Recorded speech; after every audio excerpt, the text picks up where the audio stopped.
Alors, une expatriation en vue? Si c'est le cas, il faut absolument qu'on parle d'un sujet essentiel, souvent négligé, qui peut pourtant coûter une petite fortune, la relation avec le B2L Leumi, l'assurance nationale israélienne. Croyez-moi, mal gérer ce point peut entraîner des conséquences financières vraiment, vraiment lourdes. La question a l'air simple, mais la réponse est capitale. Imaginez un peu le scénario. On part, on construit sa vie ailleurs, et pendant ce temps, sans même s'en douter, une dette énorme est en train de s'accumuler en Israël. Eh bien, c'est exactement ce qui peut arriver si on zappe une simple démarche administrative avant le grand départ. Bon, comment on s'y prend pour éviter ça? C'est simple, on va suivre un plan en 4 étapes. D'abord, on va décortiquer le concept clé de résidence. Ensuite, on verra comment la rompre officiellement. Après ça, on parlera du retour au pays et de cette fameuse période de carence. Et pour finir, un bon résumé des points à ne jamais oublier. C'est parti. Allez, on attaque le cœur du sujet. Tout part de là. La question, pour le B2L Leumi, n'est pas de savoir où l'on habite physiquement, mais si l'on est toujours considéré à leurs yeux comme résident israélien. C'est ce statut, et uniquement ce statut, qui détermine toutes les obligations. Et pour ça, le B2L Leumi a un critère bien à lui, un concept fondamental, le centre de vie. Attention, on ne parle pas du tout de citoyenneté ici. Non, il s'agit d'une évaluation très factuelle, très concrète, pour déterminer où la vie d'une personne est réellement ancrée. Et pour définir ce fameux centre de vie, le B2L Leumi ne se contente pas d'une seule information. Non, c'est une véritable enquête à 360 degrés. Ils vont regarder le tableau d'ensemble. Où vit la famille? Où vont les enfants à l'école? Où sont les comptes en banque, les investissements, les biens immobiliers? Bref, ils cherchent à comprendre où se trouve le véritable centre de gravité de votre vie. Alors là, attention, c'est le point à ne surtout pas rater.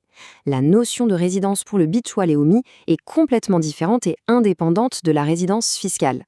Obtenir un certificat de non-résident fiscal, ça ne change absolument rien de manière automatique pour le B2L Leumi. Ce sont deux mondes à part, deux administrations avec leurs propres règles. Cette phrase, il faut vraiment mesurer le poids. Tant que la résidence n'est pas officiellement rompue, l'obligation de cotiser sur tous les revenus, y compris ceux gagnés à l'autre bout du monde, reste entière. C'est un peu comme un compteur qui tourne dans l'ombre, et la note finale, elle, peut devenir salée, très très salée. Et même sans aucun revenu à l'étranger, un résident est quand même redevable d'un minimum. On parle de 203 shekels par mois, c'est le cas typique des étudiants ou des personnes en année sabbatique. Mais attention, c'est un vrai piège, payer cette somme ne veut absolument pas dire que la résidence est rompue. Ça maintient les droits, oui, mais ça ne règle pas du tout le problème de fond. Ok, on a bien compris le problème. Maintenant, la question à 1 million. Comment on évite de tomber dans ce panneau? Eh bien, la solution, c'est d'être proactif. Il faut officiellement déclarer qu'on déplace son centre de vie. Voyons comment ça se passe. Le processus est assez simple, en 3 temps. D'abord, on remplit le formulaire officiel, le BL/627. Ensuite, on y joint toutes les preuves possibles qui montrent que le centre de vie a bien changé de pays. Et enfin, étape cruciale, on attend d'avoir la confirmation écrite du B2L Leumi. Il ne faut pas voir ça comme une corvée, mais vraiment comme un acte de protection pour l'avenir. Et bien sûr, pour que la déclaration soit acceptée, il faut plus que des mots. Il faut du concret, du solide. Le B2L Leumi veut des preuves tangibles. Un contrat de travail, un bail de location ou un acte de propriété, les certificats de scolarité des enfants ou même des factures d'électricité à son nom. Tout ce qui prouve, noir sur blanc, que la nouvelle vie est bien réelle. Parce que oui, une expatriation, ça a un début, mais souvent aussi une fin. Un jour, l'envie ou le besoin de rentrer se fait sentir. Et là aussi, il faut anticiper pour ne pas tomber dans un autre piège bien connu, la période d'attente avant de retrouver sa couverture santé. Le nom officiel, c'est Tkufat Hamtana. En gros, c'est une période de quarantaine administrative. On est de retour en Israël, mais pas encore couvert par la caisse d'assurance maladie. Et c'est là qu'on peut avoir une très mauvaise surprise. Imaginez avoir un souci de santé juste en rentrant et ne pas être couvert. C'est un risque à ne pas prendre. Alors, comment ça marche? La logique est assez simple en fait. C'est 1 mois de carence pour chaque année passée à l'étranger. Si on part 2 ans, c'est 2 mois d'attente. Si on part 5 ans, 5 mois. La bonne nouvelle, c'est qu'il y a un plafond. Même après 10 ou 20 ans d'absence, l'attente ne dépassera jamais 6 mois. Heureusement, il y a une porte de sortie pour ne pas avoir à attendre. La loi prévoit une solution, une sorte de fast-pass pour réactiver ses droits immédiatement. On peut tout simplement racheter cette période de carence. Évidemment, ce rachat a un coût. Pour l'année 2024, il s'agit d'un paiement spécial de 14 520 shekels.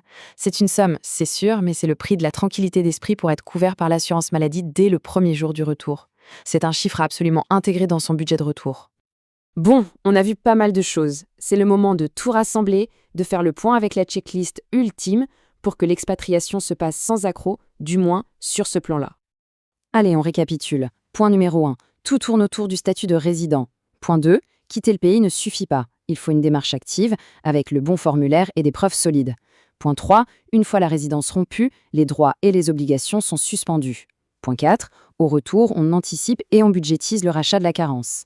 Et enfin, un dernier conseil, il faut se renseigner sur les conventions bilatérales, comme celle entre la France et Israël, qui peuvent avoir des règles spécifiques. En un mot, la clé, c'est d'être proactif. On termine avec cette question pour faire réfléchir. La vraie question au final, c'est celle-ci. Au-delà de faire ses valises et de dire au revoir à ses proches, est-ce que cette partie administrative, elle, est vraiment bouclée? Parce qu'une bonne préparation sur ce point, c'est la meilleure garantie pour une aventure réussie, et surtout pour un retour sans mauvaise surprise.